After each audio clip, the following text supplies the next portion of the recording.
तो सीधे चलते हैं बिम्स्टेक शिखर सम्मेलन को, जहां प्रधानमंत्री नरेंद्र मोदी संबोधित कर रहे हैं। BIMSTEC summit.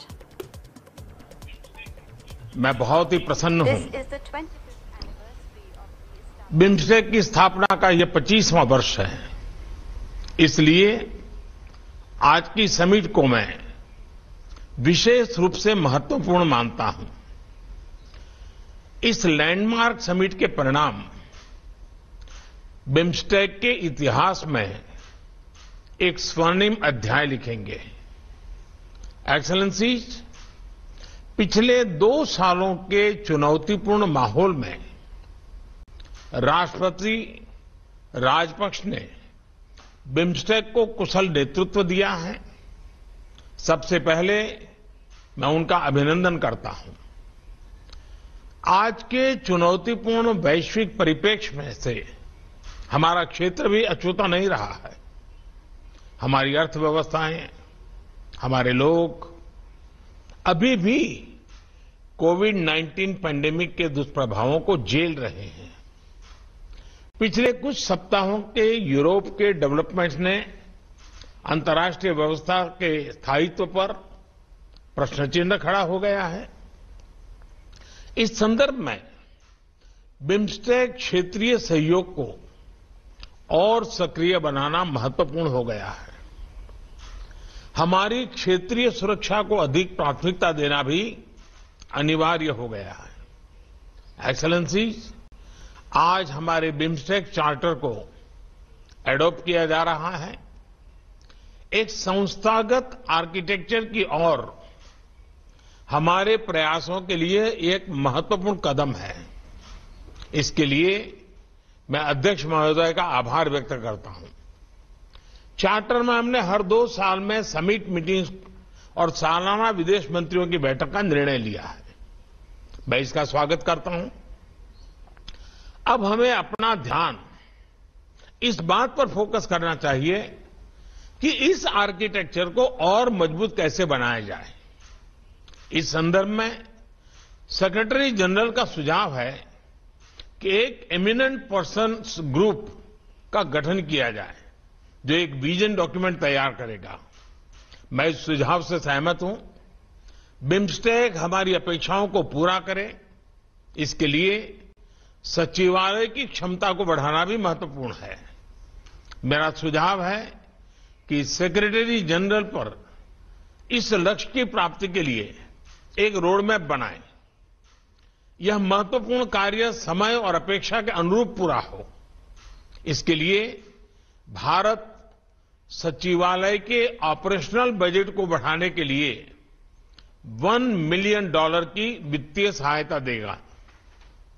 एक्सेलेंसीज, हमारे आपसी व्यापार को बढ़ाने के लिए बिम्स्टेक एफटीए के प्रस्ताव पर शीघ्र प्रगति करना आवश्यक है।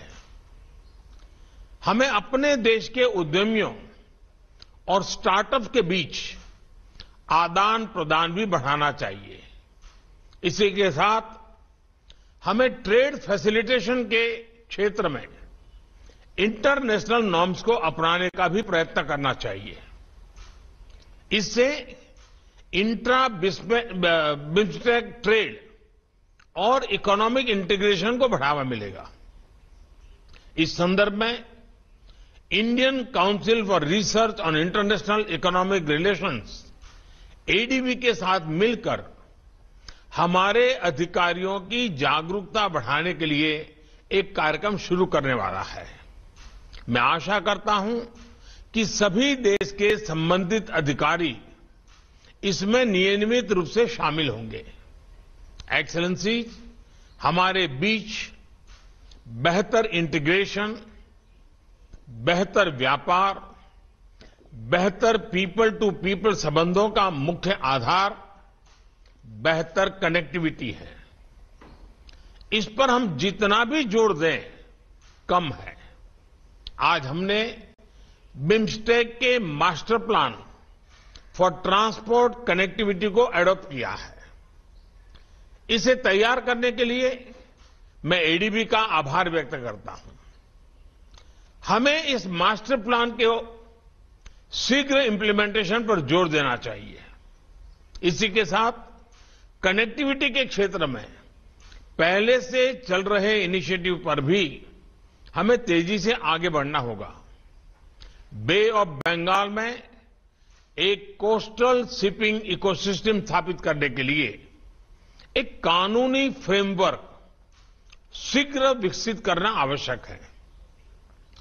इलेक्ट्रिसिटी ग्रिड इंटरकनेक्टिविटी को भी चर्चाओं से आगे ले जाकर धरातल पर उतारने का समय आ गया है। इसी तरह रोड कनेक्टिविटी बढ़ाने के लिए भी एक लीगल फ्रेमवर्क की स्थापना महत्वपूर्ण है। एक्सेलेंसी, हमारे क्षेत्र पर हमेशा से प्राकृतिक आपदाओं का खतरा रहा है। डिजास्टर मैनेजमेंट, विशेषकर डिजास्टर रिस्क रिडक्शन पर सहयोग के लिए BIMSTEC centre for weather and climate एक महत्वपूर्ण संस्था है और इसे सक्रिय बनाने के लिए मैं आप सबका सहयोग चाहूंगा। इस सेंटर के कार्य को पुनः शुरू करने के लिए भारत $3 मिलियन का योगदान करने को तैयार है। भारत ने हाल में तीसरी बिम्स्टेक डिजास्टर मैनेजमेंट एक्सरसाइज पैनेक्स 21 आयोजित की। इस तरह की एक्सरसाइजेज नियमित रूप से होनी चाहिए ताकि हमारे अधिकारियों के बीच डिजास्टर के समय साथ काम करने की इंस्टीट्यूशनल व्यवस्था मजबूत हो। एक्सेलेंसीज, क्वालिटी एजुकेशन संबंधित सस्टेनेबल डेवलपमेंट गोल को प्राप्त करना हम सभी की राष्ट्रीय नीतियों का महत्वपूर्ण हिस्सा है। हम नालंदा अंतर्राष्ट्रीय विश्वविद्यालय द्वारा दी जाने वाली बिम्स्टेक स्कॉलरशिप योजना का विस्तार करने और उसका दायरा बढ़ाने की दिशा में काम कर रहे हैं। हम बंगाल की खाड़ी को केंद्र में रखते हुए मरीन साइंस पर ज्वाइंट रिसर्च को बढ़ावा देने का भी प्रयत्न कर रहे हैं। कृषि क्षेत्र सभी बिम्स्टेक देशों की अर्थव्यवस्था का आधार है। हमारे बीच वैल्यू एडेड कृषि प्रोडक्ट्स की रीजनल वैल्यू चेन बनाने की अच्छी संभावनाएं हैं। इसके लिए हमने भारत के एक संस्थान RIS को व्यापक अध्ययन करने का कार्य दिया है। एक्सेलेंसी, सुरक्षा के बिना हमारे क्षेत्र की समृद्धि या विकास सुनिश्चित करना असंभव है। काठमांडू में हमारी चौथी समिट में हमने आतंकवाद, ट्रांसनेशनल क्राइम और नॉन ट्रेडिशनल थ्रेट्स के खिलाफ क्षेत्रीय कानूनी ढांचे को सुदृढ़ करने का निर्णय लिया था। हमने अपनी लॉ एनफोर्समेंट एजेंसीज के बीच सहयोग बढ़ाने का भी फैसला किया था। मुझे खुशी है कि हमारा कन्वेंशन टू कॉम्बैट टेररिज्म पिछले साल से सक्रिय हो गया है। आज की समिट के दौरान हमारे बीच mutual legal assistance treaty on criminal matters पर भी हस्ताक्षर हो रहे हैं। इसी तरह के अन्य इंस्ट्रूमेंट्स पर भी हमें तेजी से आगे बढ़ना चाहिए ताकि हमारी कानूनी व्यवस्थाओं के बीच बेहतर समन्वय बन सके। आज हमारे डिप्लोमेटिक ट्रेनिंग इंस्टीट्यूट्स के बीच सहयोग के लिए एक समझौते पर हस्ताक्षर हो रहे हैं। ऐसा ही एग्रीमेंट हम अपने लॉ एनफोर्समेंट ट्रेनिंग इंस्टीट्यूट्स के बीच भी कर सकते हैं।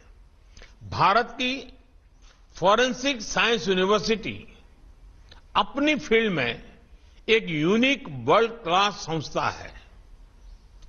हम इसमें बिम्स्टेक देशों के पुलिस और फॉरेंसिक ऑफिसर्स के लिए कैपेसिटी बिल्डिंग की व्यवस्था भी कर सकते हैं।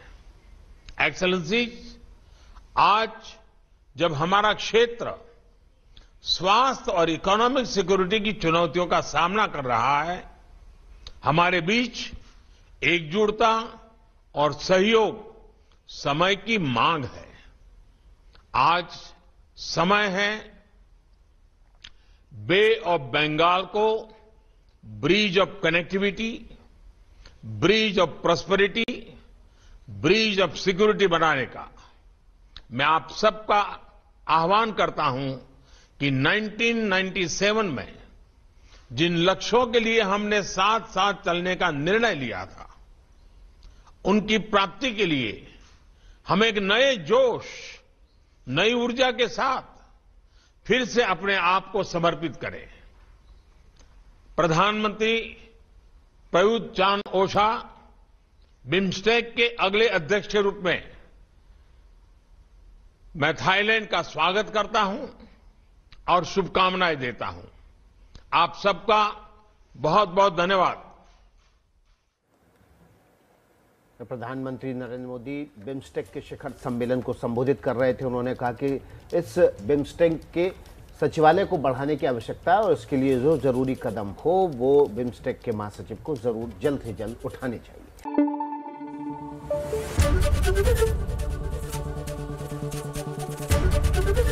एबीपी न्यूज आपको रखे आगे।